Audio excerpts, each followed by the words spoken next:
E aí, Arsenais, beleza? Aqui é o Arsen e hoje eu vou falar um pouco sobre o Furry Fandom. Como ele surgiu, a história dele no Brasil, o que é o Fandom. O que é o Fandom? O que é a palavra Fandom? Ela fala sobre um grupo de fãs, pode ser um grupo de fãs de Doctor Who, Sobrenatural, My Little Pony, qualquer coisa. No caso do Furry Fandom, é um grupo de fãs de criaturas antropomórficas.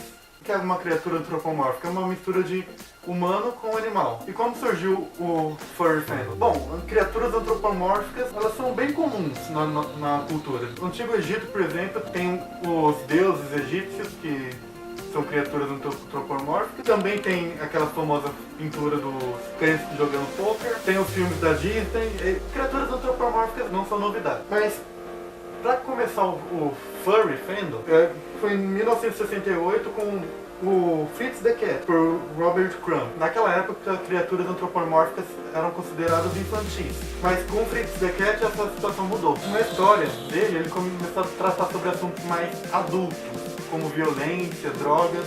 Em 1976 foi criada a organização Vuri. Era uma organização voltada para artistas que gostavam de criaturas antropomórficas. Hoje, infelizmente, ela não existe mais. Em 1980, na Artist Con, Steve Galati apresentou uma pintura de uma gata chamada Hermafelina. Em 1984, foi lançada a revista Albiro, que era voltada para essa cultura.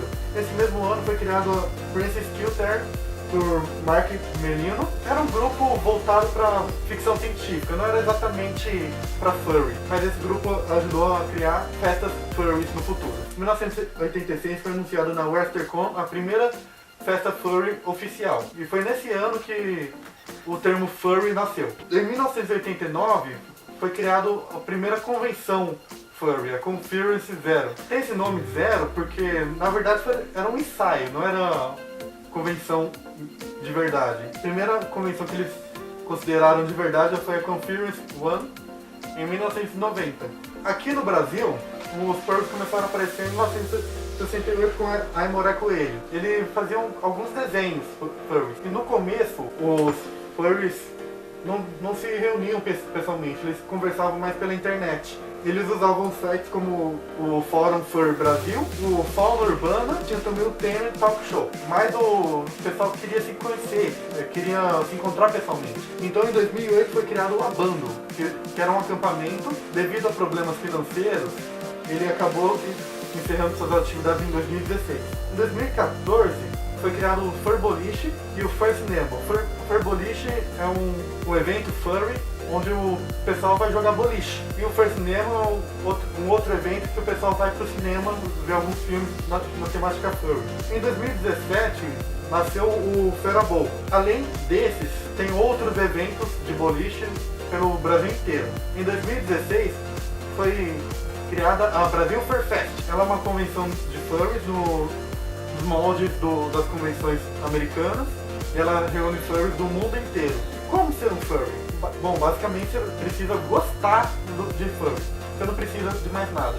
Só isso basta para você ser um furry. Porém, se você quiser, opcional, você pode criar o seu persona. Você pode usar a sua imaginação. Você pode ser um dragão, um cachorro, você pode ser uma mistura, um labrador com raposa. Você pode ser o que você quiser. A sua imaginação é o limite. As fursuits. Uma coisa bem legal que a gente tem que são fantasias que nos permitem trazer os nossos personagens à vida. É bem semelhante ao cosplay. Ao contrário do que muitos acham, você não precisa de fursuit para ser furry. É totalmente opcional. Badges são bem importantes no fandom, uma vez que você às vezes não conhece a pessoa por trás do persona. Você só conhece o persona, e só o nome do persona. Então a badge permite que você identifique com quem você está falando. Além disso, a gente produz bastante arte, a gente faz vídeos, histórias, música, muita coisa. Sinto dizer, mas não é um paraíso. A gente tem defeitos também. Por exemplo, tem os furry haters que falam pra gente se matar e tal. Midwest Fur Fest teve um acidente onde intencionalmente alguém vazou gás na convenção, o que levou 19 pessoas para hospitais. A gente também é considerado meio louco, né? Com probleminhas da cabeça. Tem gente que fala também, eu sou furry, só sai com furry e não sai com humanos. Não, cara, nós somos humanos, todos nós somos. Não é só porque você é furry que você é melhor que os outros. Mesma coisa que só porque você é corintiano você é melhor que os outros. Você é palmeirense melhor que os outros. Não, cada um com seus gostos. E também a gente tem drama. Por mim eu nem colocaria aqui, mas é uma coisa que o pessoal comenta bastante, que tem muito drama.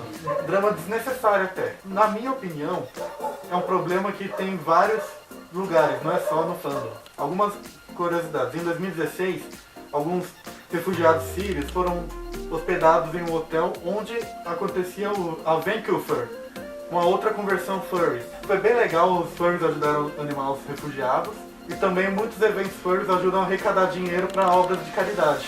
Por exemplo, na Brasil Fur Fest deste ano foi arrecadado mais de 3 mil reais para caridade. Então é isso, eu espero que vocês tenham gostado. Essa é uma pequena introdução que eu gostaria de fazer para quem não sabe nada sobre o fandom. Eu gostaria de agradecer ao pessoal da FISC de Itaúna, que eles me ajudaram a elaborar essa apresentação. Enfim, até a próxima!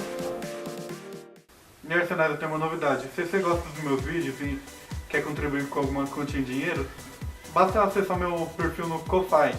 O link está aqui na descrição. Você pode fazer alguma doação para mim. É uma pequena contribuição. Se você puder contribuir, vai ajudar bastante no canal. É isso. Até o próximo vídeo.